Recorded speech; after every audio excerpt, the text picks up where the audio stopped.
Elle a commencé sur les podiums de défilé avant de passer avec brio au plateau de cinéma.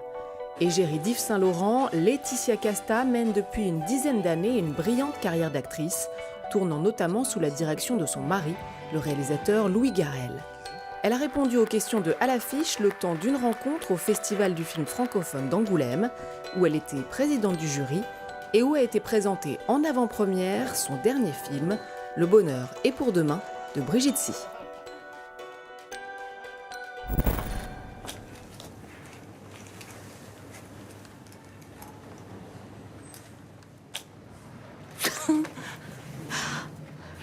Laetitia Casta, bonjour.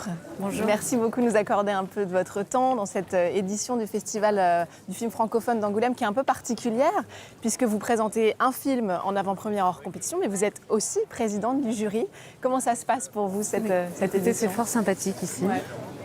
Il y a une très très belle ambiance. Le public, ils sont nombreux à être dans les salles, donc c'est très beau à voir, surtout après la période qu'on a vécue du Covid. C'est un bon tremplin aussi pour sentir comment les films vont se passer. Par la suite, le bouche à oreille et la réaction du public. Par exemple, le film de Brigitte, on l'a vu hier soir pour la première fois avec une salle pleine. Donc c'est très émouvant. C'est une émotion particulière, ouais, j'imagine. Et votre rôle de présidente du jury, comment est-ce que vous l'avez abordé et vous en attendez quoi de cette expérience? Mais déjà, je suis très honorée d'être là, que Dominique Besnéard m'ait demandé de venir. Très touchée, et puis je le prends avec beaucoup de responsabilité, parce que faire un film, c'est jamais facile.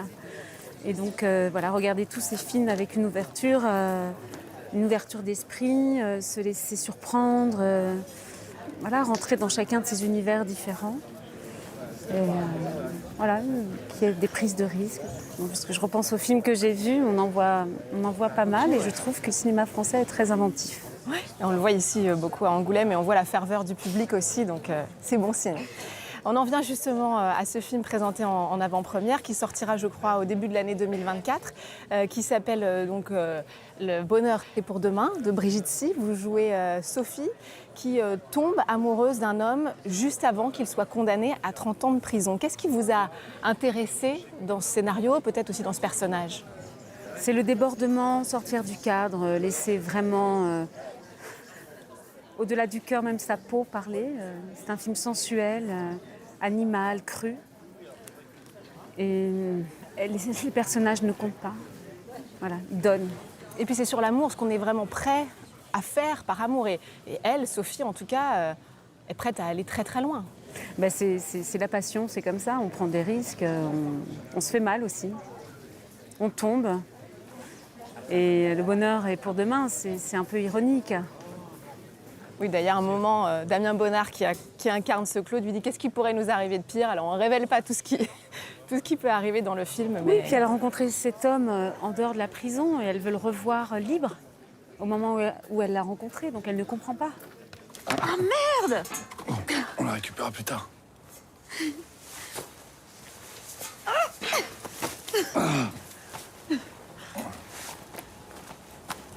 T'as peur qu'on nous vende son beau café?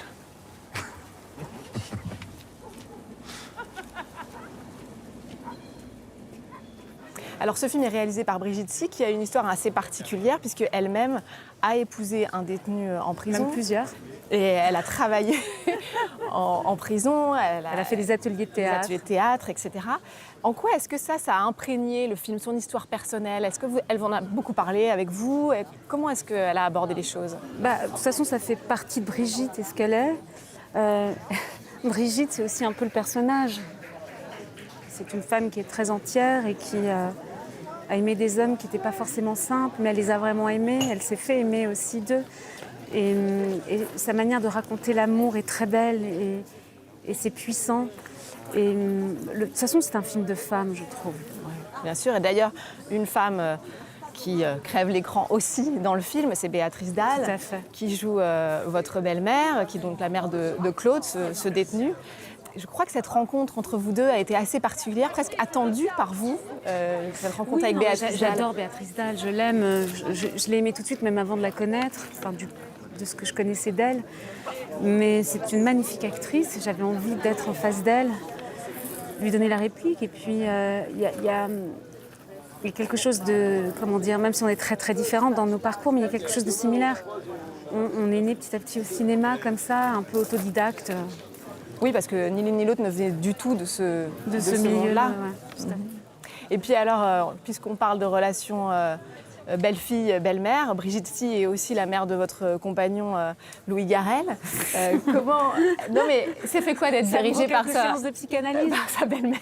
Non, mais en fait, je l'aime au-delà de ça. Parce que c'est une rencontre, cette femme, pour moi. Une vraie rencontre. C'est rare.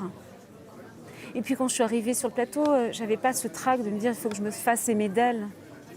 Donc j'ai été défaite de tout ça et je suis rentrée tout de suite dans le film.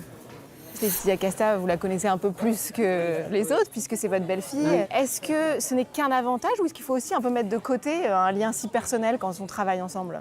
Non, c'est qu'un avantage. Pour moi, c'est qu'un avantage. Parce qu'il y a une confiance... Enfin, Laetitia me fait confiance et je lui fais entièrement confiance. Et on s'entend très très bien. Donc, c'est vraiment qu'un avantage. Le troisième de ce triangle, le troisième personnage, c'est celui incarné par Damien Bonnard. Oui, il n'est pas là malheureusement parce qu'il tourne, il travaille beaucoup.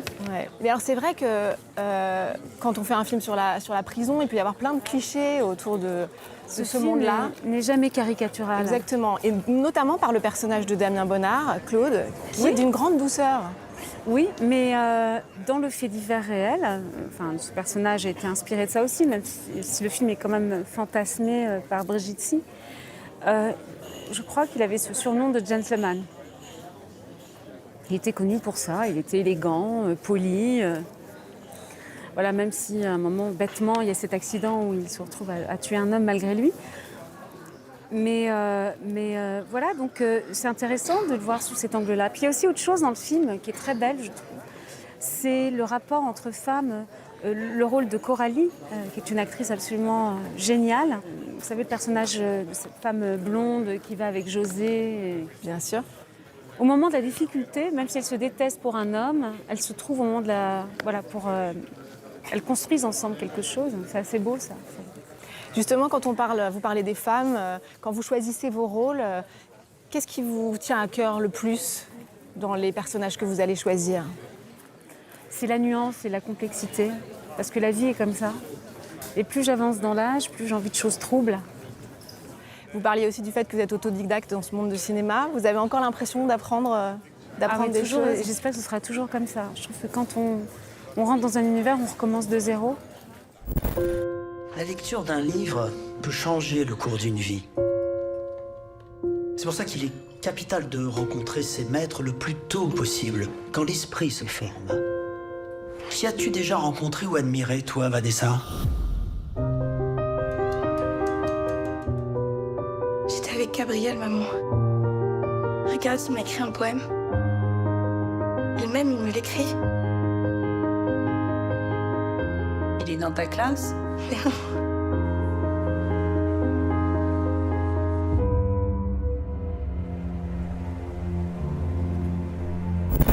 Et pour terminer sur une dernière question, justement sur vos prochains projets au cinéma, je crois que vous allez être dans le film, l'adaptation du livre Le Consentement de Vanessa Springora, qui expliquait l'emprise qu'elle a subie par l'écrivain Gabriel Matzneff. Vous pouvez nous en dire quelques mots?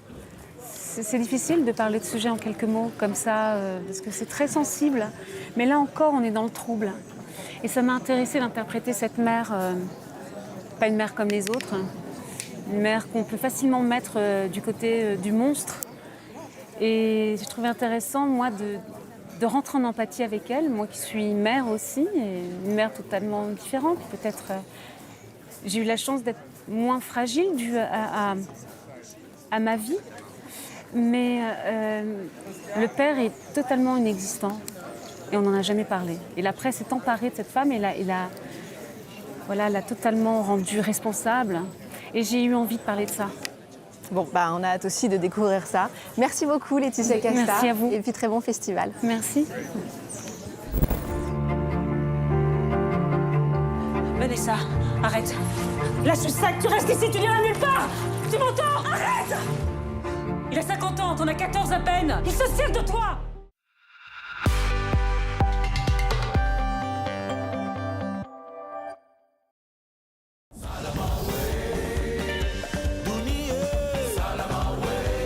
Et Elias, un artiste RFI Talent.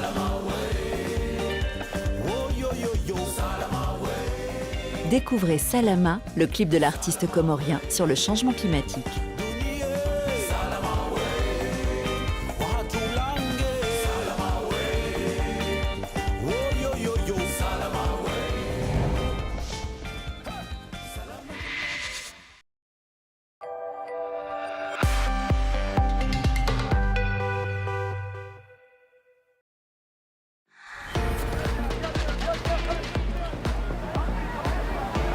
L'un des symboles de la ville, aujourd'hui totalement détruit.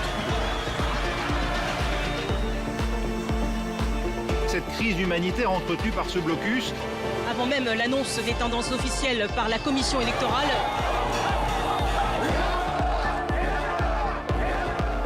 que la circulation est interdite.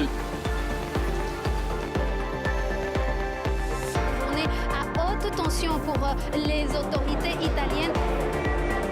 Avec une hausse des moyens de 4,5 milliards de dollars. In front of the publication of the day's newspaper.